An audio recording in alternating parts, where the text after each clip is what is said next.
Saudi আরব এদেরকে নিষিদ্ধ ঘোষণা করেছে যে তোদের পুটলি পাটলি এদেশে চলবে না, তোরা যেখান থেকে এসছে ওখানে চলে যা। তখন আমাদের দেশের হুজুররা কইছে এত অবলা সবলা নিরীহ মানুষগুলোকে সৌদি আরব সরকার কেন নিষেধ করলে, এটা অন্যায় করেছে। এবার কি বুঝেছেন কারা এরা? এতক্ষণ পরে বুঝলেন? আলহামদুলিল্লাহ। এই অবলা সবলা নিরীহ মানুষগুলো চারজনকে হত্যা করেছে টঙ্গীর ময়দানে। আমি বহুত আগে থেকে বলেছি সরকারকে, টঙ্গীর ময়দানে যে পাপ হয় এই পাপ নিয়ে সরকার কিয়ামতের ময়দানে ঠেকে যাবে। এদের কারণে আমার মাহফিল ছিল, তখন ঢাকায় থাকতাম। রাত ৩টার সময় গাড়িতে উঠেছি, উঠে আমি এলাকা ত্যাগ করে গেছি, না হলে মাহফিল ধরা যাবে না। হাঁটতে হাঁটতে এয়ারপোর্ট পর্যন্ত গেছি, তারপরে আপনার গাড়ি নিয়েছি। এর আগে কোনো গাড়িতে ওঠার সুযোগ ছিল না। আর যেদিন একটু দূরে মাহফিল ছিল, 3 ঘন্টা রাস্তা হবে, 4 ঘন্টা বা 3 ঘন্টা, সেদিন গাড়ি নিয়ে বাড়ির থেকে বের হয়েছি রাত 3টার সময়। এই তবলিগ জামাত, গুমরা জামাত, জামাতুল পায়খানা পেশাব, এরা পায়খানা পেশাব করে করে তুরাগ নদীর পানি পর্যন্ত চেঞ্জ করে ফেলেছে। এরা আজকে 4 জনকে হত্যা করেছে। আমি বহুত আগে বলেছি এই দল দিয়ে ইসলামের কোনো লাভ হবে না, শুধু লস আর লস হবে। এই দল এমন একটা দল ইসরায়েল পর্যন্ত ভিসা দেয়। এটা এবার একটা দল দিল্লি, নিউ দিল্লিতে এদের সেন্টার। এদের বিরিয়ানি খুব স্বাদ, বহুবার খেয়েছি। ভাইয়ার আমার, মোদি যখন পিস টিভিতে আমরা আলোচনা করার জন্য বোম্বাই যেতে চেয়েছিলাম, ডাক্তার জাকির নায়েক আমাদেরকে বোম্বাই অভ্যর্থনা করে জানাবে, ওখানে নিয়ে যাবে। এই মোদি সরকার অনুমতি দেয় নাই। আমরা যখন দেওবন্দে লেখাপড়া করার জন্য ভিসা চেয়েছিলাম, তখন এই সরকার বলেছিল যে আমার দেশে ইসলাম শিক্ষার কোনো ব্যবস্থা নাই। কিন্তু এই সরকারি তাবলিগ জামাতের সেন্টার, তাবলিগ জামাতের জন্ম আপনার দিল্লি, নিউ দিল্লিতে করে রেখেছে। কেন করে রেখেছে? বিশ্বের মুসলমানকে গাধা মূর্খ বানিয়ে, কালিমা চুত করেই বেঈমান বানিয়ে গাধা বানিয়ে দিবে, যাতে এরা আর কিছু করতে না পারে, আর কাফেরদের রাজত্ব যেন কায়েম হয়ে যায়। এই জন্য এই জামাতকে তারা কাজে লাগিয়ে দিয়েছে। মেওয়াত থেকে ইলিয়াস, মাওলানা ইলিয়াস রহিমাহুল্লাহ মুসলমান হিসাবে দোয়া করছি, তার জন্য আল্লাহ তার প্রতি দয়া করুন। আমরা কাফের মনে করে ফতোয়া দিচ্ছি না। ইনি আবিষ্কার করে, তার বাড়ি মেওয়াত। মেওয়াত মহিলারা আপনার কুশর খাত, গান্ডারিয়া খাত, একটু খেতে যায় কাজ করে, বিশাল জঙ্গলের ভিতরে ঢুকে চলে যায়। সুন্দরী সুন্দরী মেয়ে গেলা, কি হয় না হয় আল্লাহ ভালো জানে, মন্তব্য করার দরকার নাই। এদের নারীরা মাঠে কাজ করে, আর এই তাবলিগিরা বাড়িতে মুশকে খাওয়ায়। ছেলেরা বাড়িতে থাকে আর মেয়েরা মাঠে ময়দানে কাজ করে। মুখলেস মাদানি যদি মিথ্যা কথা বলে, ভিসা করে মেওয়াত যায় দেখে আসেন, মিথ্যা কথা বললে গাইবান্ধার এই মাটিতে এই স্টেজে আয়সা তোবা করে ক্ষমা চেয়ে যাব। আমি আর আগে বলেছি তাবলিগ জামাত কালিমাওয়ালা মুসলিম আর কালিমাবিহীন মুসলিম। মুখলেস বিন আরশাদ মাদানি নেটে লেখলে পেয়ে যাবেন। ওখানে এই দলের সম্পর্কে বলেছি, এরা কালিমার বিকৃতি ঘটিয়েছে। আপনার এরা হিন্দুস্তানের হিন্দুদেরকে আর মুসলমানকে সেম সেম বানিয়ে ফেলেছে। মক্কার কাফের রাজা বিশ্বাস করত, এরা কালিমার অপব্যাখ্যা করে তা মুসলমানদের অন্তরে ঢুকিয়ে দিয়েছে। এদের আকীদা বিশ্বাস আর মক্কার কাফেরদের মাঝে কোনো পার্থক্য নাই। আপনি কালিমাওয়ালা মুসলিমের ওই বক্তব্য মুখলেস বিন আরশাদ মাদানি লেখে নেট থেকে দেখে নিয়েন, লম্বা আলোচনা আছে। ভাইয়ের আমার, এই দল আজকে প্রমাণ করেছে তারা সন্ত্রাসী, তারা গুন্ডা। এরা রাত্রে ক্যারাটে শিখে, এরা গুন্ডাগিরি শিখে। যারা বড় বড় ডাকাত, তারা তাবলিগ জামাতে যে সুফি সেজে যায় পুলিশ থেকে বাঁচার জন্য। পরে এরা বলে আমরা সুফি হয়ে গেছি। সুফি নয়, দেওবন্দ ওলামায়ে দেওবন্দ তাবলিগ জামাত পরিচালনা করে। এই ওলামায়ে দেওবন্দের নেতৃত্বে আজকে 4 জনকে হত্যা করা হয়েছে। কোন দলের হত্যা হয়েছে সেটা আমি জানি না। সাদপন্থী হত্যা হয়েছে না জুবায়েরপন্থী হত্যা হয়েছে এটা আমি জানি না, তবে এদের কারণে হত্যা হয়েছে 4টা, আর শত শত মানুষ আহত হয়েছে। এরা নাকি ওলামায়ে দেওবন্দ, এরা নাকি ওলামায়ে হাক্কানি, এরা নাকি কিয়ামতের ময়দানে বড় বড় জাহাজ নিয়ে অপেক্ষা করবে এদের বাবারা। এরা নাকি ভারত উপমহাদেশের ধারক বাহক। এদের মধ্যে একটা পিচ্চি আছে, পিচ্চি জাহেলে মুরাক্কাব। আরে আরো কত হিট ময়দানে, যুদ্ধের ময়দানে নেমে যায় নারায়ে তাকবীর দিচ্ছে, কইছে পালিয়ে গেছে, পালিয়ে গেছে। চিন্তা করে এই ছোট্টটা এই মূর্খটা এই কথা বলে। এই জন্য আমি বলি, যাদের নামের আগে মুফতি আছে এরা সবাই জাহেল, এরা কেউ আলেম না। এদের নামের শুরুতে যাদের মুফতি আছে এরা সব জাহেল। আজকে কোরআন কি বলছে? আরে অস্ত্র দিয়ে ইশারা করলেও আল্লাহর ফেরেশতারা তার উপরে অভিশাপ করে, আর তাকে অস্ত্র দিয়ে আঘাত করে মেরে ফেলে দেওয়া হচ্ছে। এরা আল্লাহর সামনে কিভাবে দাঁড়াবে? আল্লাহর সামনে কি উত্তর দিবে? এই ওলামায়ে দেওবন্দের নেতৃত্বে আজকে 4 জনকে হত্যা করা হয়েছে। ওলামায়ে দেওবন্দের নেতৃত্বে ভোলার মসজিদ জ্বালিয়ে পুড়িয়ে দেওয়া হয়েছে।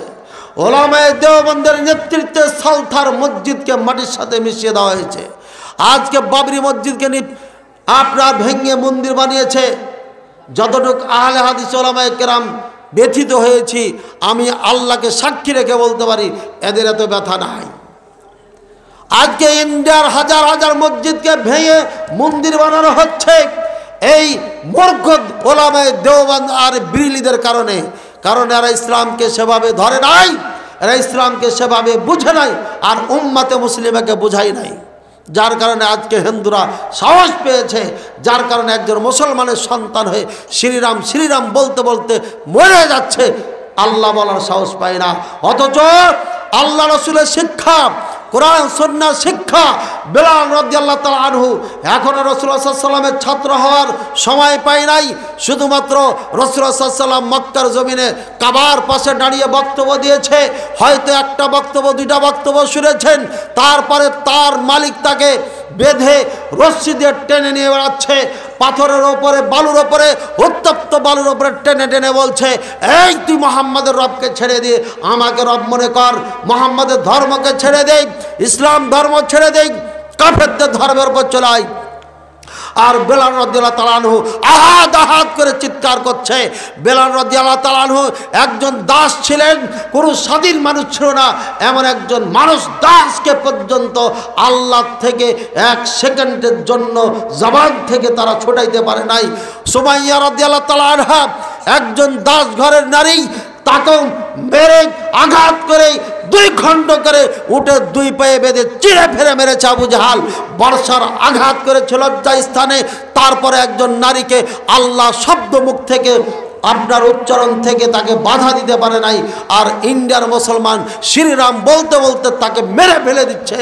তারপরে শ্রীরাম বলেও তাকে নাজাত দিচ্ছে না, ছাড় দিচ্ছে না। সুতরাং মুসলমানকে আজকে ইসলাম থেকে দূরে সরিয়েছে। এরাই ফতোয়া দিয়েছে লা ইলাহা ইল্লাল্লাহ পড়লি জান্নাতে চলে যাবে। এরাই ফতোয়া দিয়েছে ঈমান লা ইয়াজিদু ওয়া লা ইয়ানকুস, ঈমান বাড়ে না কমে না, তুমি যা ইচ্ছা তাই করো, মদ খাও সমস্যা নাই, জেনা করো সমস্যা নাই, চুরি করো সমস্যা নাই, মিথ্যা বলো সমস্যা নাই, আর তুমি জুয়া খেলো সমস্যা নাই, মরে যা চাই তাই করো সমস্যা নাই, কারণ তুমি লা ইলাহা ইল্লাল্লাহ পড়েছো। তোমার ঈমান বাড়ে না, তোমার ঈমান কমে না। এই আকীদা তাদের বই আকীদাতুন নাসাফিয়াতে প্রথমেই লেখা আছে। ওলামায়ে দেওবন্দ এটাই পড়াচ্ছে তারা। তাদের আকীদা সালাত না পড়লেও তারা মুসলমান থাকে, যার কারণে লক্ষ লক্ষ নয় কোটি কোটি ভারত উপমহাদেশের মুসলমান সালাত পড়ে না।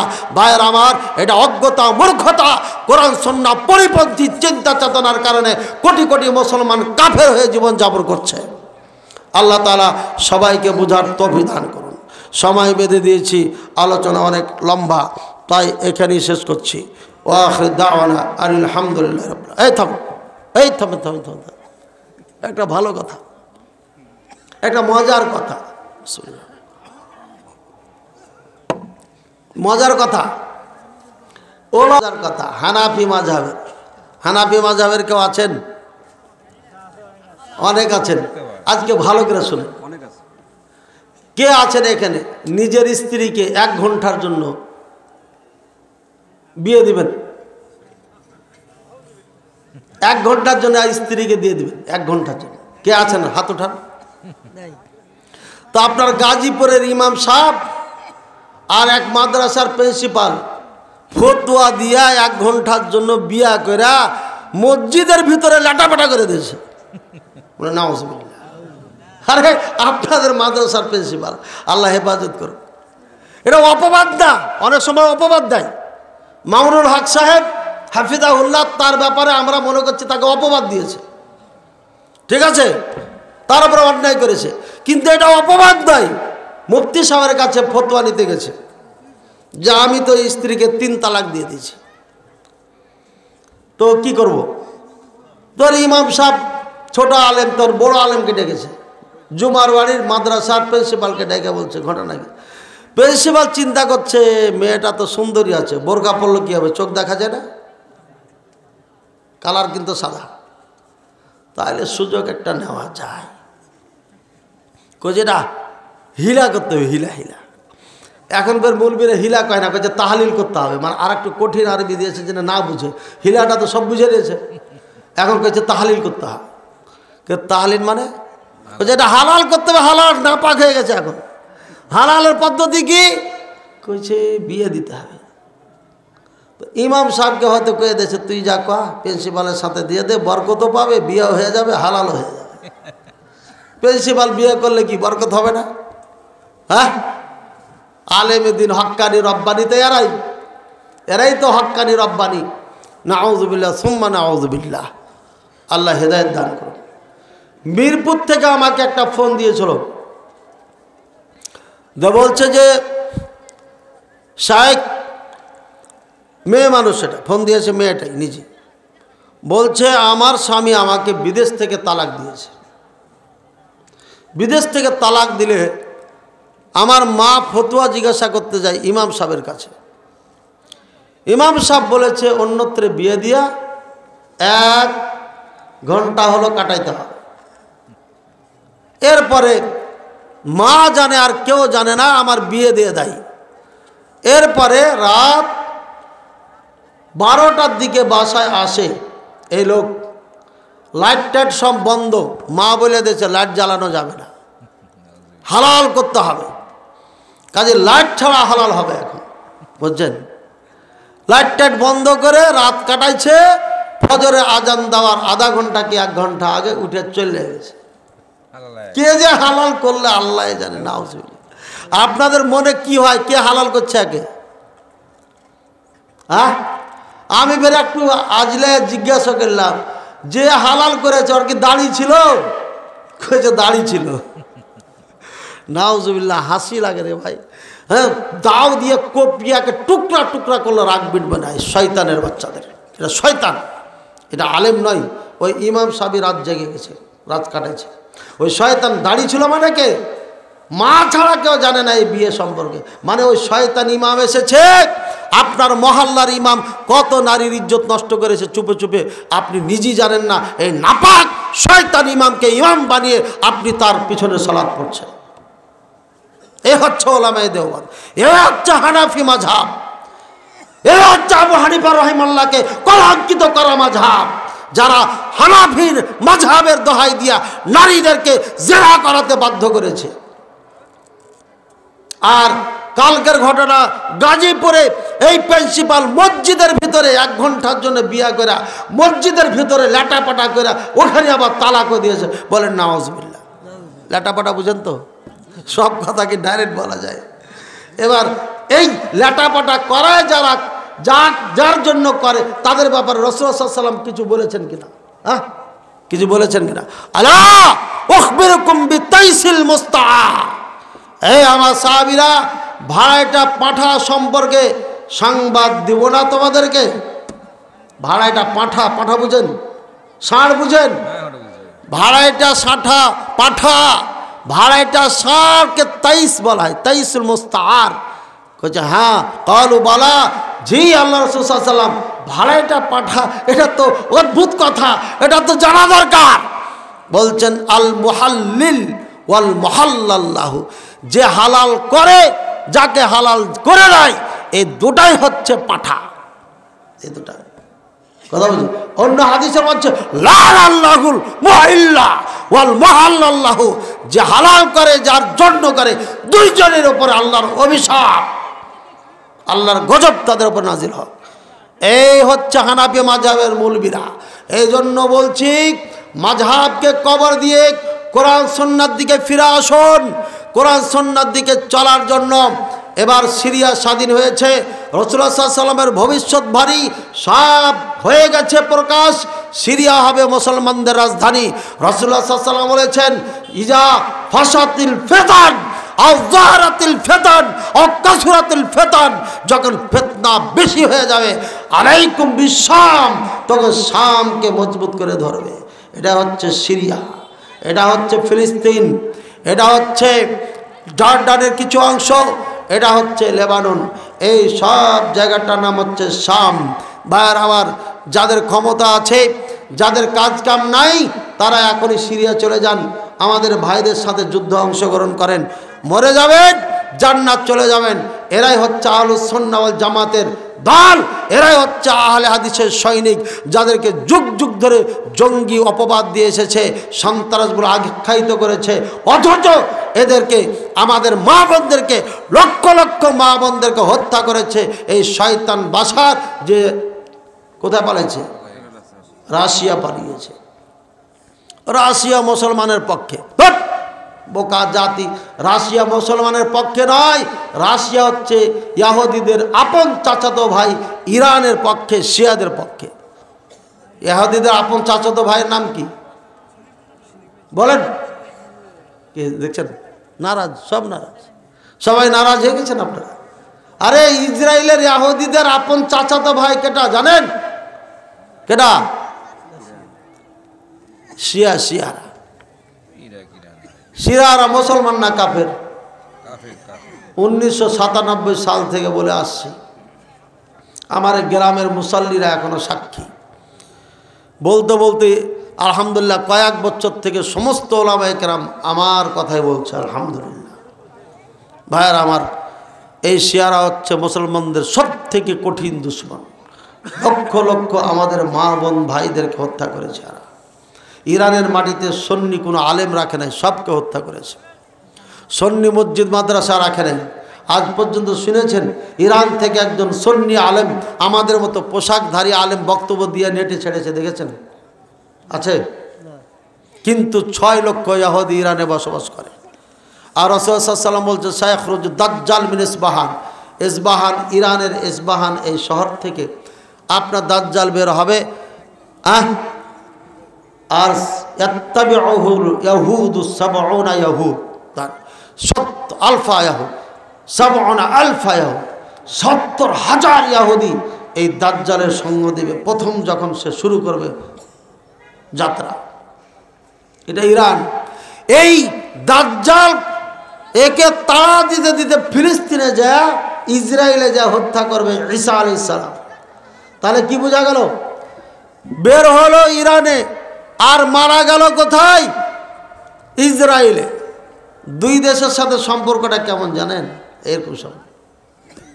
এরা দুই দেশই হচ্ছে দাজ্জালের আপন ভাই, একদম আপন ভাই। এজন্য চিনার চেষ্টা করি, পৃথিবীর সম্পর্কে জানতে হবে। দ্বিতীয় ফিলিস্তিনের জন্য বাংলাদেশকে তৈরি করছে ভারত। প্রত্যেকটি সন্তানকে সশস্ত্র ট্রেনিং নিতে হবে। সরকারকে আমি বারবার বলছি, প্রত্যেকটি স্কুল কলেজ আর খাস করে আহলে হাদিস মাদ্রাসায় আপনি সশস্ত্র ট্রেনিং চালু করেন। সবকে শেখায়েন না, ভারত প্রেমিক যারা তাদেরকে শেখায়েন না, না তো বিপদ হবে। যারা মাতাল, যারা মুসলমানকে ধর্মের নামে মেরে ফেলে, তাদেরকে আপনি শেখাবেন না। আর একটা আবদার করে যাচ্ছি, টঙ্গীর ময়দানে এই তাবলিগি ইজতেমা করতে দেওয়া যাবে না। তাবলিগি ইজতেমাকে সর্বপ্রথম নিষেধ করেন। আর যদি আপনাদের ব্যথা লাগে মূর্খতা অজ্ঞতার কারণে বুঝতে না পারেন, তাদেরকে যদি রাখতে চান তাহলে পদ্মার পরে পাঠিয়ে দেন, আমাদের রাস্তাঘাট বরক করে বন্ধ করে কষ্ট দিয়েন না। এই দলের মধ্যে মুসলমানদের কোনো উপকার নেই। আল্লাহ তাআলা আমাদের বুঝার তৌফিক দান করুন। ভাইরা আমার, শেষমেশ আপনাদেরকে যেটা বলবো যে অত্র প্রতিষ্ঠানকে জানে প্রাণে ভালোবাসবেন। লিকুল্লি মুসা ফিরআউন, যেখানে মুসা সেখানে ফেরাউন আছে। লিকুল্লি মুহাম্মদ আবু জাহাল, যেখানে মুহাম্মদ সেখানে আবু জাহাল আছে। একটা ভালো কাজ করলে দেখবেন বেশি না দুই একজন মানুষ তার বিরুদ্ধে দাঁড়িয়ে যায়। এটা ফেরাউনের পাঠ নাই অথবা আবু জাহালের পাঠ নাই। আপনাকে সভাপতি বানায় নাই, সেক্রেটারি বানায় নাই, ইমাম নাকি আপনাকে টিচার বানায় নাই, আফসোস নাই। আপনি এটা মেনে নিতে পারছেন না, সহ্য করতে পারছেন না। আল্লাহকে বলেন, আল্লাহ আমাকে এখানে টিচার হিসাবে নেওয়া উচিত ছিল, আমি যোগ্য একজন টিচার, তাও এরা নিচ্ছে না, তুমি আমার ভালো ব্যবস্থা করে দাও। এভাবে দোয়া করবেন, কিন্তু হিংসা করবেন না, হিংসা করবেন না। ভাইয়ারা আমার, প্রতিষ্ঠান একজন আরেকজনের প্রতি হিংসা করে, প্রতিষ্ঠান আলেমের প্রতি হিংসা করে, আলেমের মধ্যে অহংকার ফখর গৌরব আছে, এটা আমার আগে জানা ছিল না। এই গত সপ্তাহে এক বিশাল পরিশুদ্ধ আলেমের সঙ্গে আমি দেখা করতে যাই। তার কথাবার্তায় এত অহংকার গৌরব, আমি বিস্তারিত বলার প্রয়োজন মনে করছি না। এত মিষ্টি করে কথা বলে, কৌশল করে কথা বলে, মনে হয় এই বাংলার জমিনে তার থেকে বড় আলেম, তার থেকে ভালো আলেম, তার থেকে খাঁটি আলেম, তার থেকে জ্ঞানী আলেম আর কেউ নাই। তা আমি মুখের ওপরে কিছু কথা বলেছিলাম, উনি চুপ হয়ে গেছিলেন। সুতরাং কল্পনাই করা যায় না যে মিষ্টির মধ্যে বিষ থাকে। মিষ্টির মধ্যে বিষ থাকলে মিষ্টি খায়া বাঁচবেন না মরবেন। আল্লাহ এ সমস্ত অহংকারী আলেম থেকে আমাদেরকে হেফাজত করুন, বলেন আমিন। খালি মুখ দেখে কথা শুনে বিশ্বাস করবেন না, একটু চলাফেরা করে ডানে বামে নাক চোখ কান খাড়া করে ভালো করে ভেবে চিন্তা দেখবেন কার কথার মধ্যে অহংকার রয়েছে, পেয়ে যাবেন ইনশাআল্লাহ। এটা দুর্গন্ধ ছড়াবি। সুতরাং আপনারা এটা মনে রাখেন। আল্লাহ তাআলা আমাদের সবাইকে বুঝার তৌফিক দান করুন, বলেন আমিন। মোহাম্মদী জামাতে হানাফি নিয়োগ দিয়ে ইনার পিছনে কি নামাজ হবে? কেন করা হবে? ও কয় আল্লাহ সব জায়গায় বিরাজমান। আল্লাহ সব জায়গায় বিরাজমান যে মনে করে, যে বিশ্বাস করে, আকীদা রাখে, সে কাফের, নিঃসন্দেহে কাফের। এটা আমার ফতোয়া না, গোটা আরব দেশের ওলামায়ে কেরামদের ফতোয়া। এ জর্দাখোর, গুলখোর, তামাকখোর মুলবি বুঝে না, তো আমি কেমনে বুঝাবো? ওকে তো ইরানি রোগে ধরে আছে, ইরাকের রোগে ওকে ধরে আছে। ও মদিনা মক্কার আলেমদের কথা কেমনে বুঝবে না। কাজে এই ইমাম রাখা যাবে না। কথা বলছেন? আরে ইমাম তো দূরের কথা, মুয়াজ্জিনও রাখবেন না, নাহলে গন্ডগোল লাগিয়ে দিবে। ওরে বাবা, এতগুলো আশা করি ক্লিয়ার। ও এই যে দেখেন, খাঁটি মুসলিম হওয়ার জন্য ইসলামী সহিহ আকীদা ও মদিনার শিশুটি আমার বই আছে, আপনি নিয়ে যাবেন, এখানে আছে। আর একটা দুরূদ মুহাম্মদ সাল্লাল্লাহু আলাইহি ওয়াসাল্লাম, রাসূলুল্লাহ সাল্লাল্লাহু আলাইহি ওয়াসাল্লামের প্রতি দুরূদ পাঠ করব। কেন দুরূদ পাঠ করব? এখানে আছে, অল্প পয়সার দাম, আপনারা নিয়ে যান। আল্লাহ তাআলা সবাইকে বোঝার তৌফিক দান করুন, আমিন। কেউ পড়ে দিলে ভালো হতো না? মাইক ছিল না একটা, এই যে মাইক, ফটাফট পড়ে দেন তো, তাহলে তাড়াতাড়ি হবে। দেন, ফটাফট পেরে দিই, আশা পূরণ করতে হবে। কি সালাত হবে? বিড়ি সিগারেট খেয়ে সালাত হবে কি হবে না? ঠিক আছে, এটা নিঃসন্দেহে হারাম, এটা খাওয়া জায়েজ না, একদম হারাম। এখন মদের সাথে তুলনা করে 40 দিনের সালাত হবে না, এ কথা বলা যাবে কিনা? ওলামায়ে কেরাম বলেছেন এটা হারাম। এটা মদের থেকে এটা আবিষ্কৃত, মদ বিভিন্ন জিনিস দিয়ে তৈরি হয়, মদে ব্রেনকে বিকৃতি ঘটিয়ে দেয়, কিন্তু বিড়ি সিগারেট এটাতে বিকৃতি ঘটায় না, বরঞ্চ করে কি, এটাকে আল্লাহ পাক রব্বুল আলামিন বলেছেন মিনাল খাবাইস, খাবিস খাবার, এটা জঘন্যতম নাপাক খাবার। তাই একে মদের সাথে তুলনা করে 40 দিনের নামাজ কবুল হবে না, এ কথা বলা যাবে না। তবে হালাল না খেলে নামাজ কবুল হবে না, ইবাদত কোনোটাই কবুল হবে না। এই হাদিসের আলোকে বলা যেতে পারে এর কোনো ইবাদতই কবুল হবে না। তাহলে কি সে নামাজ পড়বে না? হ্যাঁ পড়বে। লাভ কি? মুসলমান থাকবে, জান্নাতে যেতে পারবে। আর নামাজ না পড়লেও কাফের হয়ে যাবে। বুঝেছেন কথা? পার্থক্য বুঝেছেন? কবুল হবে না কিন্তু মুসলমান থাকবে। বুঝেছেন কথা? এটা পার্থক্য, সূক্ষ্ম পার্থক্য। কবুল হবে না, কবুল হলে তো অনেক নেকি পাবে, জান্নাতের উঁচু মর্যাদায় চলে যাবে। আর কবুল হবে না কিন্তু মুসলমান থাকবে, পাপের কারণে জাহান্নামে যাবে, পুড়ে টুড়ে আবার তাকে ধুয়া মুছা জান্নাতে একদিন দিবেন আল্লাহ। আর যদি নামাজই ছেড়ে দেয় তাহলে কাফের, যদি আসলেই নামাজ না পড়ে তাহলে খাঁটি সাচ্চা পাক্কা কাফের, কোনোদিন জান্নাতে যাবে না, চিরকাল জাহান্নামে থাকবে। ফতোয়া মনে রাখেন। জি, আমাদের মসজিদে সম্মিলিতভাবে হাত তুলে মোনাজাত করে, আমরা কিছু বললে তারা বলে তোমার দূরে। 2002 সালে জুমার বাড়ি বাজার মসজিদ, কেন্দ্রীয় মসজিদের পেশ ইমাম খাতিব ছিলাম, সালিকা মাদ্রাসার ভাইস প্রিন্সিপাল ছিলাম। শুরুতেই বলেছি না যে এখানে দাওরা একবার পড়াইছি, এখন আছে কিনা জানি না।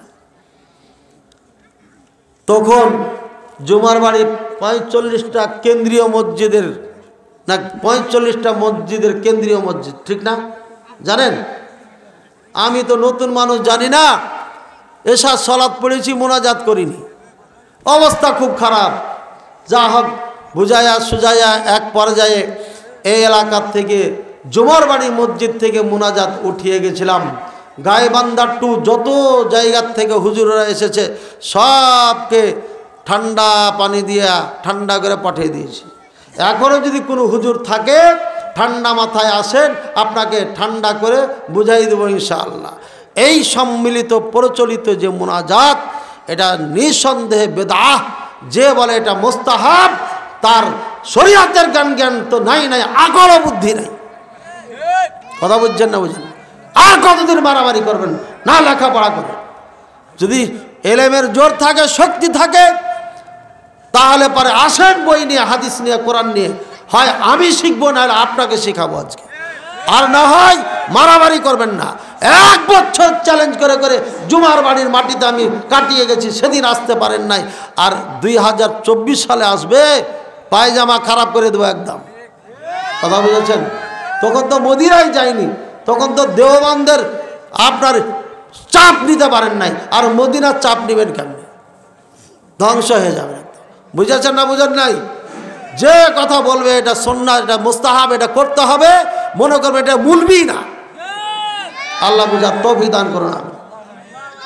আহলে হাদিস আর হানাফিদের মধ্যে কি আমরা জোরে আমিন বলি আর তারা বলে না, কোনটা ঠিক? আহলে হাদিস জোরে আমিন বলে, হানাফিরা আসতে বলে। কে কইছে আসতে বলে? বলি না। আসতে বললে তো শব্দ হতো, আমিন, এটা জোরে হলো। আসতে বলেন, আপনি কথার কথা আপনি বলছেন, আসতে বলেন, তখন বলেন আমিন। আসতে হলো না? আরো আসতে বলেন, হয়েছে আসতে, আরো আসতে বলেন, হয়েছে, শব্দ হয়েছে, আরো আসতে বলেন। এবার কি বলা হলো? বললাম তো আমি, আরে বলেছি তো আমি, আপনি বলছেন বলা হলো না। হানাফিরা উল্টা বুঝে সবসময়। আর কি যে আল্লাহর হুকুম, মক্কা মদিনাতে যেটা চলে ওটা কুফাওয়ালারা করতো না। বাংলাদেশে এসে দেখছি মক্কা মদিনায় যেটা চলে হানাফিরা ওটা করে না। কি আজব মিল! এটা হানাফিরা বিরোধিতা করেনি, কুফায় জন্ম নিয়েছে এটা, যেখান থেকে শিয়াদের আবিষ্কার। ওই কুফার থেকে হানাফি মাযহাবের আবিষ্কার আসলে হয় নাই, পরে ভারতে এবং কুফা, ইরানে সব মিলে এরা এটা আবিষ্কার করেছে। আবু হানিফা রাহিমাহুল্লাহ মাযহাব আবিষ্কার করে নাই, বহুত বছর পরে। কেউ বলেছেন 400 বছর পরে এই মাযহাব তৈরি হয়। সুতরাং একজন মানুষের নামে মাযহাব তৈরি করে আপনি এত গৌরব করেন, মুহাম্মদ সাল্লাল্লাহু আলাইহি ওয়াসাল্লামের মাযহাবকে বাদ দিয়া? কেমনে? ওরা আমিনই বলে না, কথা বুঝছেন? এটা বলতে পারেন যে আমিন জোরে বলা ভালো না মনে মনে বলা ভালো, ওরা মনে মনে বলে। আর ইমাম যত জোরে পালাই ও মনে মনে বলারও সময় পায় না। জোরে আমিন বলতে হবে, এ মর্মে ইমাম বুখারী রাহিমাহুল্লাহ 5টা হাদিস এনেছেন। বাব বেঁধেছেন কি? বাবু জাহরিল ইমাম, আগে মামুন, বাবু জাহরিল মামুম বিত্তামিন, মুক্তাদি জোরে আমিন বলার অধ্যায়। আপনি খুলবেন বাংলাটা, এটাই লেখা আছে, সশব্দে আমিন বলার অধ্যায়। কারা? মুক্তাদি যারা জোরে আমিন। বাবু জাহরিল ইমাম বিত্তামিন, এই শব্দ আছে বুখারীতে, ইমাম জোরে আমিন বলার, সশব্দে আমিন বলার অধ্যায়। এরপরে হাদিস নিয়ে এসছে। আর এর ব্যাখ্যা আমি বহু আলোচনাতে দিয়েছি, আপনারা একটু ইউটিউব ঘাঁটবেন, বড় বড় হুজুরদের বক্তব্য শুনেছেন, মুখলেস বিন আরশাদ মাদানির বক্তব্য এবার শুনেন, দেখেন আপনি সব কিছু সমাধান পান কিনা। বাংলার জমিনে, বাংলাদেশের জমিনে যত মোনাজের জন্ম নিয়েছে সব জায়গাতে আমার একটা গ্যাটিস আছে, যার কারণে তারা চিল্লাইতে পারে। সব জায়গাতেই গ্যাটিস দিয়ে রয়েছে, কথা বুঝছেন না? বুঝেন না? আমি সারা জীবন হানাফি মাদ্রাসায় পড়েছি, জন্ম আহলে হাদিস ঘরে, যার কারণে সব নোট করে করে রেখেছি কোথায় এদের সমস্যা আছে। বুঝেছেন তো? জি। মসজিদের সভাপতি সুদ, ঘুষ ও বিড়ি সিগারেটের সাথে জড়িত আছে, তাহলে আমাদের সাধারণ মুসল্লিদের করণীয় কি? করণীয় কি? ওকে তাড়াইতে হবে। এটা কোরআনে বলছে, ইন্নামা ইয়ামুরু মাসাজিদাল্লাহ মান আমানা বিল্লাহি ওয়াল ইয়াউমিল আখির ওয়া লাম ইয়াখশা ইল্লাল্লাহ। আল্লাহ ছাড়া যে কাউকে ভয় করে না, নামাজ কায়েম করে, ঈমান এনেছে আল্লাহর প্রতি, পুরো আয়াতটা পড়ে নেবেন, ইমাম সাহেব শুনিয়ে দিবেন এই আয়াতটা জুমার খুতবায়। এই সুদখোর, ঘুষখোর, এইগুলোকে কি আর কিউর ভাষায় বলবে, এরা মানুষই নাই রে ভাই, এরা মানুষই না, এরা মানুষের কাতারই পড়ে না, কিসের সভাপতি হবে? ওর টাকা দিয়ে মসজিদ মাদ্রাসা করতে হবে, কে বলেছে আপনাকে? মসজিদে সুদ ঘুষ যারা খায় এদের 4 আনা টাকা নেওয়াই যাবে না। এটা কাফেররা বুঝতে, মুসলমান আপনারা বুঝেন না? মক্কার কাফেররা বলেছে খবরদার হারাম টাকা কামাই দিবি না, আর আপনারা হারাম খোরকে সভাপতি বানান, সেক্রেটারি বানান। বাদ দেন, ফকির মিসকিন যারা আছেন এই খড় দিয়ে মসজিদ বানান, দিয়ে ওখানে সালাত পড়েন, এত পাকা মসজিদও দরকার নাই, অতি আল্লাহ কবুল করবে আপনার ইবাদত। ইমাম আবু হানিফা, ইমাম মালিক, ইমাম আহমদ বিন হাম্বল, ইমাম শাফি, এরা কারা আমরা চিনি না, সমুদায় লিখেছে। ইমাম আবু হানিফা, ইমাম মালিক, ইমাম শাফি, ইমাম আহমদ বিন হাম্বল রহিমাহুমুল্লাহ মুসলমানদের কৃতি সন্তান, মুসলমানদের মাথার মুকুট, ইসলাম ধর্মের অনুসারীদের 4টা নক্ষত্র, বড় বড় আলেমেরা, এদের ছাত্র ছিল অগণিত। ওই ছাত্ররা তাদের কথা বলতে বলতে একটা মাযহাব তৈরি হয়ে গেছে। কালকে আলোচনা ছিল আমার মংলাপাড়া, আপনাদের মংলাপাড়া। আরে বক্তব্য শুরুতেই আমি একটা ভূমিকায় মনে চলে আসলো, একটা কথা বলতেছিলাম, একজন বলে উঠল, যেই হুজুরের গায়ে যা পড়ছে আমার এই আলোচনাটা ওই ভক্তর গায়ে পড়ে গেছে, যেহেতু তাকে ভালোবাসে। এইভাবে মাযহাব তৈরি হয়েছে। এই কানাদের কারণে মাযহাব তৈরি হয়েছে। কানা একটা মৌলবীকে ভালোবাসে, আর আমরা মদিনার থেকে পড়ে এসে আমরা নাকি ধর্ম বুঝি না, কেতাব বুঝি না, হাদিস বুঝি না। ওই কানা মৌলবী, এই কানাটা ওই একটা মৌলবী চিনে যে এবারও ঠিক করে পড়তে পারে না, যার কোরআন শুদ্ধ নাই, যে ফতোয়া দিলে লাইনে লাইনে ভুল করে, ওটাই ওর পিসাব, ওটাই তার বড় মৌলবী। ওর জন্য চিৎকার করে উঠেছে ওখানে, পরে ঠান্ডা বানা দিয়ে ভাগাইছি। ভাগাই নাই তো চুপ করে বসে থাকো, প্রশ্ন থাকলে এভাবে প্রশ্ন নিয়ে আসো, মদদের বেটা মদ উত্তর দেওয়া যাবে, রাগ দেখাবো না প্রশ্ন করলে। আজকেও বলছি কোনো রাগ দেখাবো না আপনাকে, হাসি খুশি মনে আপনাকে উত্তর দিয়ে যাব, কিন্তু বেয়াদবি করবেন না। জুমার মসজিদে খুতবা দিয়ে বলেছিলাম, যদি আপনারা মুসলমান হন তাহলে পরে আমি যা বলবো তা মেনে নিতে হবে। কোরআন সুন্নাহর বাইরে আমি কিছু বলি না, বলবো না। আর যদি মুসলমান না হন তাহলে কোরআন সুন্নাহ আপনার ঘরে রাখার দরকার নাই, যা আছে সব আমাকে নিয়ে দিয়ে দেন, আর না হলে নদীতে নিক্ষেপ করে দেন, দিয়ে বলেন যে আমরা কোরআন সুন্নাহ মানি না, আমাদের বড় হুজুর যা বলবে তাই মানি, সেভাবেই চলেন, আপনাদের কার কখনো সত্য কথা বলবো না। যুবর বাড়িতে আসলে যুবকেরা দৌড়িয়ে আসে, মায়ের মুরব্বীরা যথেষ্ট সম্মান শ্রদ্ধা করে। মায়ের আমার এই অগ্নিঝরা বক্তব্য আর সঠিক কথা বলার পরে আজকে তারা প্রত্যেকেই বুঝেছে যে না আমরা এটা ভুল করেছি, সংশোধন হয়ে গেছে আলহামদুলিল্লাহ, যার কারণে মহাব্বত বেড়ে গেছে। মক্কাবাসী আগে বুঝে নাই, বিরোধিতা করেছে, তারপরে মক্কাবাসী যখন বুঝেছে তখন পৃথিবীর সব থেকে সেরা মানুষ, সব থেকে ভালোবাসার মানুষ কে ছিল? মুহাম্মদুর রাসূলুল্লাহ সাল্লাল্লাহু আলাইহি ওয়াসাল্লাম। ঠিক কিনা? সত্য যে ব্যক্তি বলে, গালি খেতে খেতে যখন আপনার বুঝে আসবে তখন আপনি দেখবেন যে সেই ব্যক্তি আপনার কাছে সেরা। আমার একটা বক্তব্যতে আমাকে গালি দিয়েছে, গালি দিতে দিতে দিতে একদম বাংলাদেশ ভর্তি করে ফেলছে। পরে আমি একটা লাইভে আইসা 50 মিনিট আলোচনা করেছি আর বললাম আল্লাহকে বিচার দিলাম, তোমাদের বিচার হবে। আজকেও বলছি, যারা তোমার পিসাবের কারণে আমাকে গালি দিয়েছ, কিয়ামতের ময়দানে তোমার বিচার হবেই হবে ইনশাআল্লাহ। তুমি এটা মামা বাড়ি পেয়েছ। মুখলেস মাদানী আজ পর্যন্ত বাংলার জমিনে মানুষের সম্মুখে যেদিন থেকে ভিডিও হতে লেগেছে, আপনার সৌদি আরবে ভিডিও হতেছে, ওটা বাদই দিলাম। 12 সালে সৌদি আরব থেকে বাংলাদেশে চলে আসি, এরপরে 13 সাল থেকে ভিডিও হওয়া শুরু করে, এই ক্যামেরাগুলা পিছে পিছে থাকে। সেদিন থেকে আজ পর্যন্ত তোমাকে চ্যালেঞ্জ করছি, একটা ফতোয়া ভুল দেখাইবে আমার, একটা। আর যার জন্য তুমি এত ব্যথা বেদনা দেখাচ্ছ, কত ভুল নিবা, কাতারে কাতার ভুল দেখাই দেবো ইনশাআল্লাহ। তবে আমরা চাই না, এই জন্য অন্ধ ভক্তি যেন না হয়, অন্ধ তাকলিদ যেন না করো। মোকাল্লিদ হওয়ার জন্য, তাকলিদের জন্য যুদ্ধ করেছি, জাহাদ করেছি, টেকনাফ থেকে তেতুলিয়া মুফতির গালি খেয়েছি, তাড়া খেয়েছি। আর তুমি আহলে হাদিসের সন্তান হয়ে, আহলে হাদিসের অন্ধ ভক্ত হয়ে আমাকে গালি দেবা, তোমার বিচার দুনিয়াতে হবে, আখিরাতে হবে ইনশাআল্লাহুল আজিজ। আল্লাহ তাআলা বুঝার তৌফিক দান করুন। আমরা সবাইকে ভালোবাসবো, পারবো তো? প্রত্যেকটা আলেমকে ভালোবাসবো, বুঝেছেন না বুঝেন নাই? যার কথা কোরআন সুন্নাহ মিল খাবে সেই আমার প্রিয় মানুষ। যদি মিল না খায় ওটাকে বাদ দিয়ে দেবো, কিন্তু দুশ্মনী করবো না। মানুষ তো ভুল করবি। আমার এখন বয়স আছে, হয়তো কিছুদিন পরে বয়স হয়ে যাবে, তখন কি বলবো নিজেই বুঝবো না, তখন তো ভুল হতেই পারে। আল্লাহ না করুক, আল্লাহ যেন মরণ পর্যন্ত ব্রেন ঠিক রাখে, বলেন আমিন। জবান যেন ঠিক রাখেন, শরীর যেন ঠিক রাখেন, আমি যেন প্রকৃত আলেমে দিন এই জাতিকে উপহার দিয়ে যেতে পারি।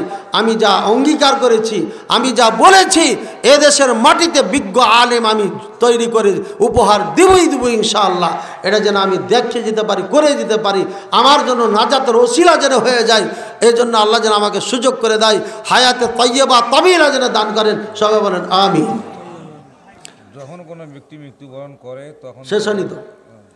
এই 4 জন এরা অত্যন্ত বড় মাপের আলেম ছিলেন, ছাত্রও বেশি ছিল। ওস্তাদের কথা বলতে বলতে ভক্ত হতে হতে 4টা দল হয়ে গেছে। এদের নাম হানাফি প্রথমে, এরপরে মালিকি, এরপরে শাফি, এরপরে হাম্বলি।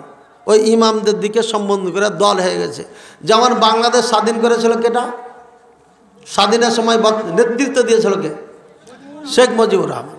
এরপরে ভালো ভূমিকা দেশের জন্য পালন করছিলেন কেটা? জিয়াউর রহমান। সবার অন্তরে জায়গা করে রেখেছে, রাখে নাই? তাহলে কয়টা দল হলো?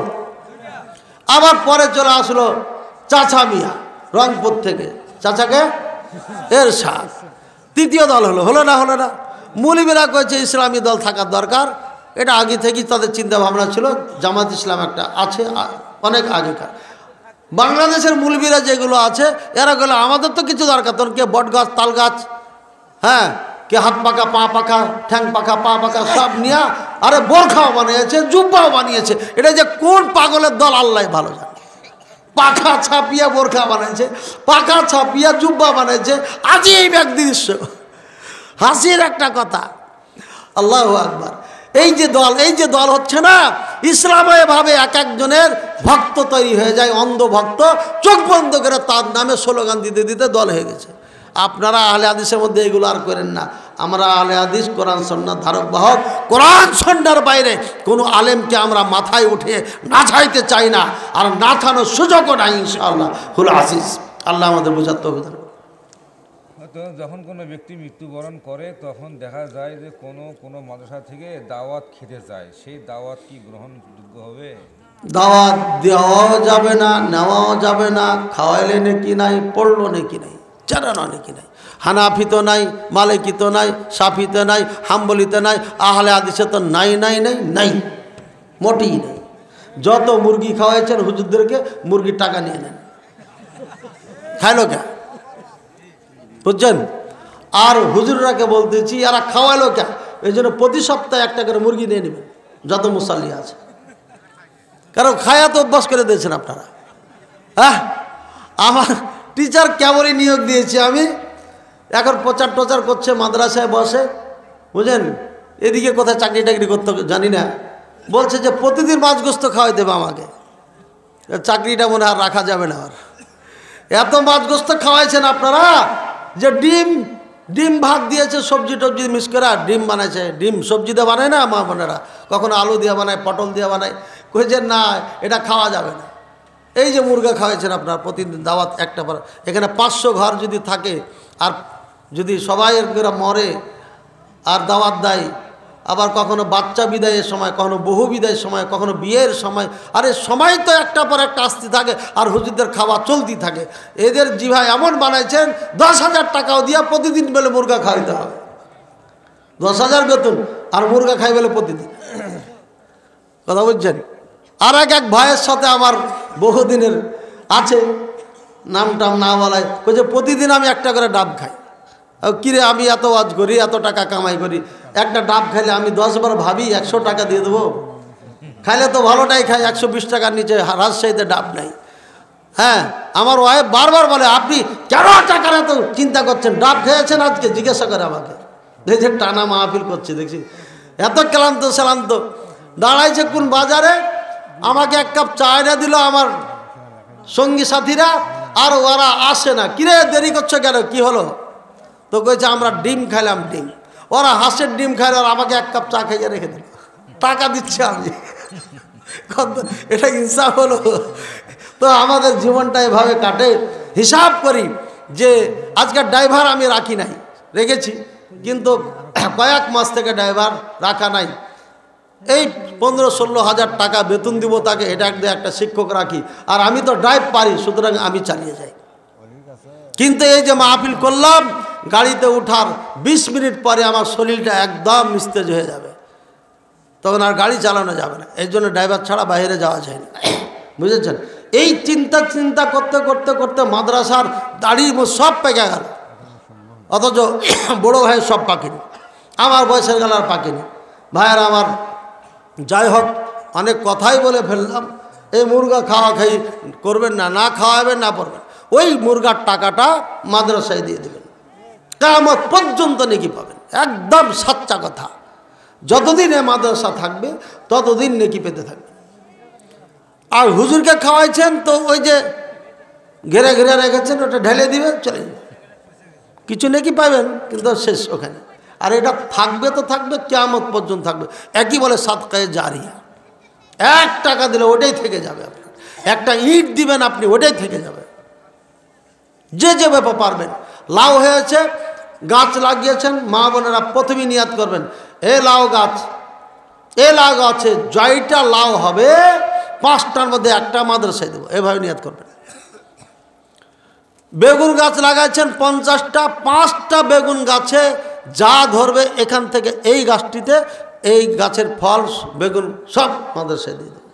মূলা লাগাইছেন 100 পিচ, মনে করবেন ওখানে, বলবেন যে 5টা মাদ্রাসার জন্য। জয়টা পারবেন আপনি, তো এটা নিয়াত করেন, এভাবে নিয়াত করবেন, আল্লাহ তুমি সন্তান দাও, মাদ্রাসায় পড়াবো। ওই যে আজকে প্রধান অতিথি ছিলেন নাকি গোপাল নাকি যেন বললেন না, প্রিন্সিপাল সাহেব ছিলেন যে অধ্যক্ষ,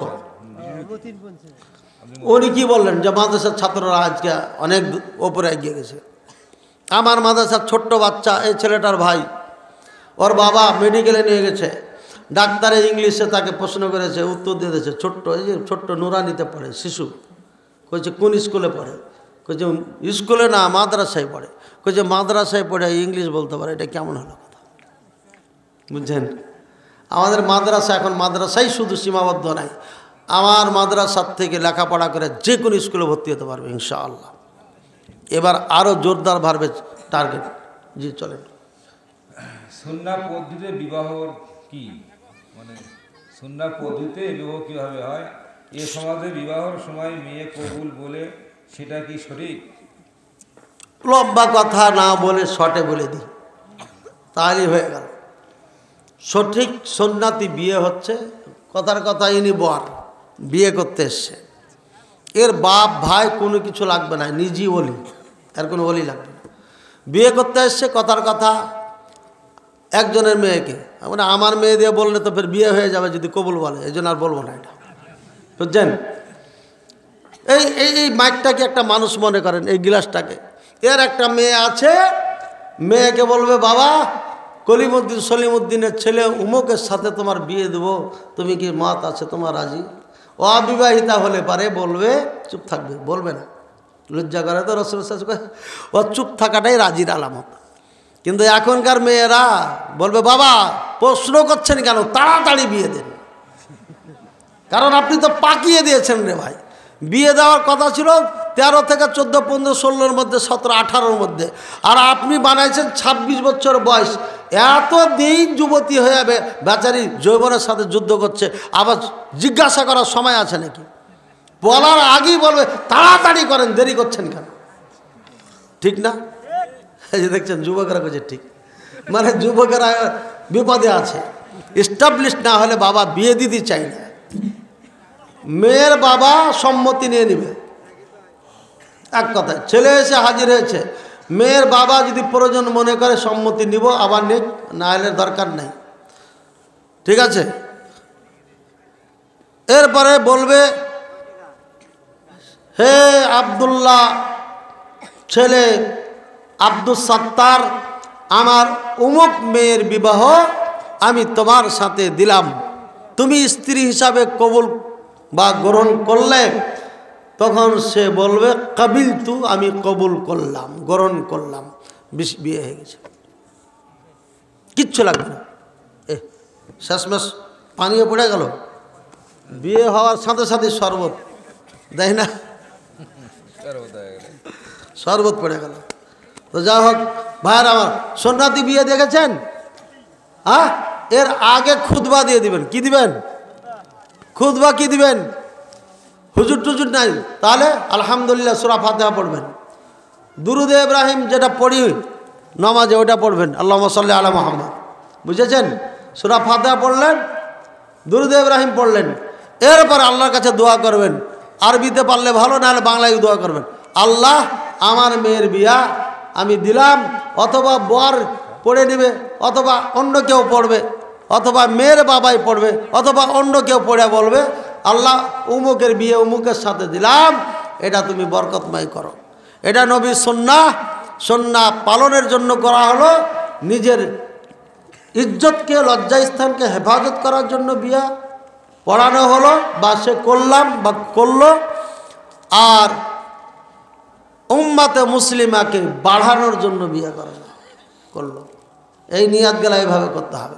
আর যদি শুধু মজা করা নিয়াত থাকে, তাহলে মজা তো হবে না, একদম বরকত টরকত সব উঠে যাবে, জঙ্গলে জঙ্গলে দৌড়িয়ে বেড়ায় যাব। আর যদি আল্লাহর জন্য বিয়ে করেন, তাহলে পারে আল্লাহ ধনী বানিয়ে দিবে, কোরআনে বলেছে ফকির আছো ধনী বানিয়ে দেবো আমি। আল্লাহু আকবার। স্ত্রীর মাধ্যমে ধনী হওয়া যায়, এটা জ্বলন্ত প্রমাণ আমার নিজের, আলহামদুলিল্লাহ। তারপরে বিয়ে পড়িয়ে দিবেন, যেটা বললেন, এই হলো কাজ। আর দুজনকে সাক্ষী করবেন, উপস্থিত থাকলে তো ভালো, আর না হলে মসজিদে আসবেন, এসে বলবেন সালাম ফিরা থামেন, আমার অমুক মেয়ের অমুক ছেলের সাথে বিয়ে দিয়ে দিচ্ছি, আপনারা সাক্ষী থাকেন, হয়ে গেল। নাই মসজিদ মাদ্রাসা কিছু, দুজনকে ডাকবেন পথে, এই কলিমুদ্দিন, এই সলিমুদ্দিন, শুন শুন এদিকে শুন, আমার মেয়ের বিয়ে দিয়েছি এই ছেলেটার সাথে, তোরা সাক্ষী থাক, হয়ে গেল। বুঝেছেন কথা? এত সহজ জিনিসকে আপনারা এমন পেঁচাইছেন যে বাপের চুল পাকছে, মেয়েও বুড়ি হয়ে যাচ্ছে। টাকা টাকা, এত টাকা, এত টাকা, এই লাগবে ওই লাগবে, নানান কিছু। গায়েবান্ধার সম্পর্কে আমি জানি, ভালো ছিলাম তো, জি তারপরে হ্যাঁ ওটা চলবে না, এ তো শেষ হয়ে গেল না, সুন্নাতি তরিকা এটা।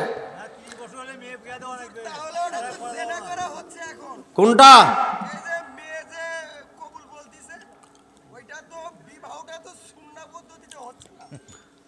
এখন আমাদের দেশে যেটা নিয়ম আছে, দুইজন সাক্ষী করা হয়, একজন উকিল করা হয়। এটা উকিল বাপ, আবার নাকি এটা বাপও হয়ে গেছে।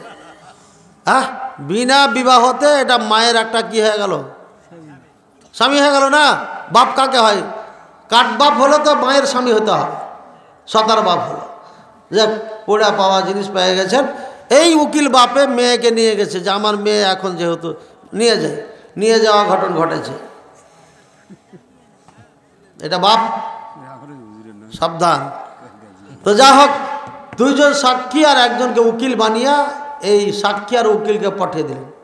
উকিল সাহেব তখন বলে, হ্যাঁ জরিনা, তোমার বিবাহ অমুকের সাথে দেওয়ার জন্য এসেছি, তুমি কি রাজি আছো?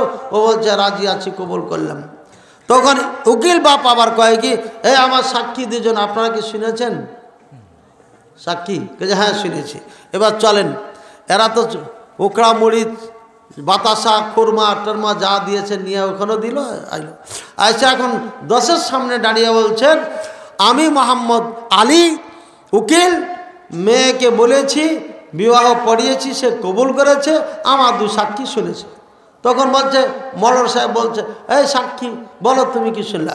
এই সাক্ষী তখন কয়, আশহাদু আল্লাহ ইলাহা ইল্লাল্লাহ ওয়া আশহাদু আন্না মুহাম্মাদ রাসূলুল্লাহ, এতদিন কাফের ছিলাম, কেবলই কালিমা পড়লাম, মুসলমান হলাম।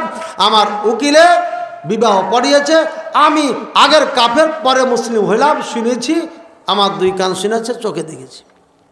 এরা বলে না, বলে না, একটু বাড়িয়ে বললাম আর কি। ও কালিমা শাহাদাত কেন পড়লো? ও কি আগে কাফের ছিল? এখন কালিমা শাহাদাত পড়লো কে? কে শিখাইছে এটা? শিখালো কেটা? এটা কোন মুলবি শিখেছে? কোন হাদিসে আছে? কোথায় আছে? কখনো জিজ্ঞাসা করেছি আমরা? কখনো জিজ্ঞাসা করি? একটা বেজে গেছে। মসজিদের জায়গায় দাবি করলে সেই মসজিদে কি নামাজ হবে কি? মসজিদের জায়গা যদি দাবি করে অন্যায়ভাবে, তার বাবা দিয়ে গেছে, মসজিদ দেয়নি, কিন্তু সন্তানেরা এসে দাবি করছে, তাহলে এই দাবির কোনো মূল্য নাই, এই মসজিদে সলাতের কোনো সমস্যা নেই, যেহেতু তার বাবা দিয়ে গেছে, রেজিস্ট্রি দেয়নি, মৌখিকভাবে দিয়ে গেছে। আর যদি উনি না দেয়, জবরদস্তি করে মসজিদ তৈরি করা হয়, তাহলে দাবি করলে এই মসজিদে সলাত হবে না, জায়গা ছেড়ে দিতে হবে, না টাকা দিয়ে দিতে হবে, সমাধান আনতে হবে।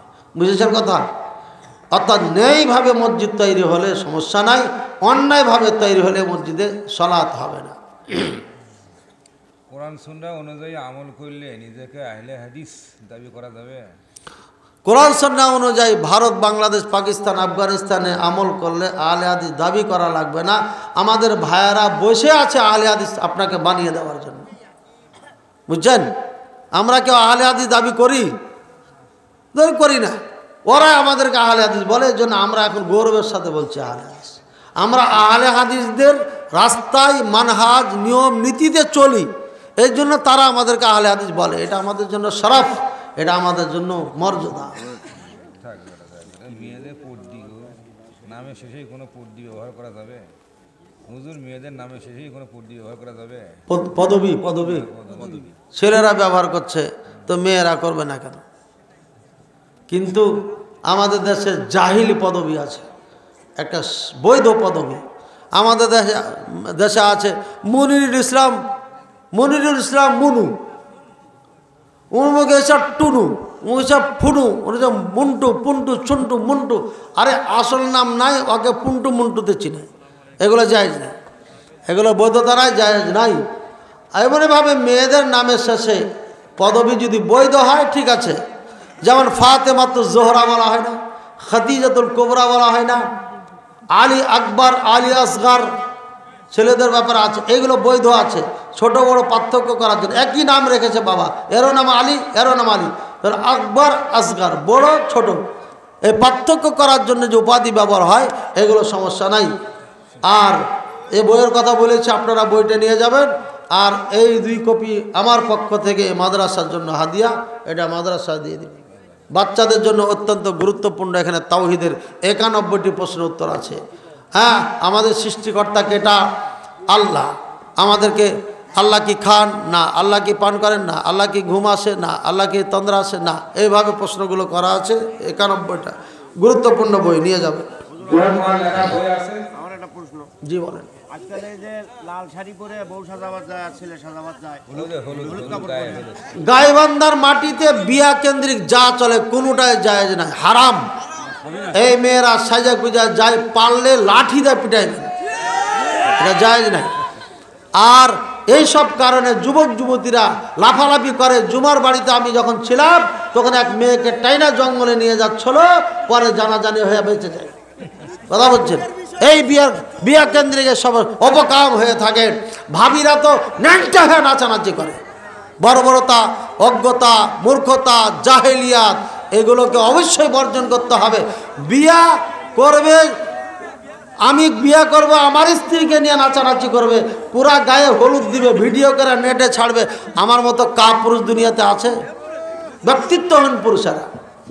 নামাজ পড়ি, হজ করি, যাকাত দেই, ছেলেকে আবার যৌতুক নেই, এইটার যৌতুকের টাকা যে হাজি, যে গাজী, যে নামাজি, মুসাল্লি নিয়েছে, এটা হারাম পদ্ধতিতে নিয়েছে। এই টাকা কিয়ামতের ময়দানে তাকে দিতে হবে, না হলে ও জান্নাতে যেতে পারবে না, যত নাম্বারে মুসাল্লি হাজির। বুঝেছি না? রাত অনেক হয়েছে, আমি যে ভয় করেছিলাম এটা কিন্তু কেটে গেছে মাশাআল্লাহ। আপনারা পালান নাই, ঠিক আছে? আপনারা ধৈর্য সহকারে ওয়াজ শুনেছেন, এজন্য ধন্যবাদ। আল্লাহ তাআলা এই শ্রোতা যারা এখানে কষ্ট করে এখানে সময় দিয়ে বক্তব্য শুনলো, দিনের কথা শুনলো, সবাইকে তুমি কবুল করে নাও। এই যুবক, তোমাদের অনেক দায়িত্ব আছে, তোমাদের অনেক দায়িত্ব আছে। বড় বড় সাহাবায়ে কেরামের চলে যাওয়ার পরে যুবকেরা ইসলাম ছড়িয়েছে পৃথিবীতে। যুবকেরা যদি ভূমিকা পালন না করত তাহলে আমরা ইসলাম পেতাম না। তোমরা এই অত্র এলাকার পশ্চিম পবন তাড়াইল এই এলাকার যুবক, তোমাদের বড় দায়িত্ব আছে। তোমার বিবেক, বুদ্ধি, শক্তি, ক্ষমতা সবকে কাজে লাগিয়ে দিনের কাজ করবে। আর কোরআন প্রত্যেককে শিখতে হবে, এটা ফরজ। একটা যেহেতু মাদ্রাসা হয়েছে, সকালে আসো, 1 ঘন্টা কোরআন পড়ো, সামান্য কিছু হাদিয়া গিফট টিচারদেরকে দাও, দিয়ে কোরআন শিখে কোরআনের অনুবাদ সহকারে এখনই অর্জন করো কোরআনের জ্ঞান, না হলে কিয়ামতের দিন ঠেকে যাবে। এই বিষয়ে আমার আলোচনা আছে। কবরে কোরআন যারা পড়তে পারে না 3টা উত্তর দিতে পারবে না। কি বললাম? কোরআন যারা পড়তে পারে না, অর্থ বুঝে না, 3টা উত্তর দিতে পারবে না। এই জন্য 80 বছরের বৃদ্ধ হলে এখন থেকে কোরআনের অর্থ সহকারে জানার চেষ্টা করবে। যদি চেষ্টা করতে করতে মারা যায়, আল্লাহ তাকে নাজাত দিবে, জান্নাত দিবে, কোনো সন্দেহ নাই। কিন্তু চেষ্টা করলাম না, সারা জীবন এভাবে কাটাইলাম, আল্লাহ ক্ষমা করবেন না, এবং কবরে উত্তর দেওয়া যাবে না। এ মর্মে দলিল ভিত্তিক আলোচনা আমার নেটে আছে, মুখলিস বিন আরশাদ মাদানীতে, ইউটিউবে দেখে নেবেন ইনশাআল্লাহ। আল্লাহ আমাদের সবাইকে প্রবিধান করো। হে আল্লাহ, তুমি এই কুমুটি, এই অত্র মাহফিলকে সাফল্যমণ্ডিত করার জন্য যারা যেভাবে সহযোগিতা করেছে, আল্লাহ সবাইকে ক্ষমা করে দাও। আল্লাহ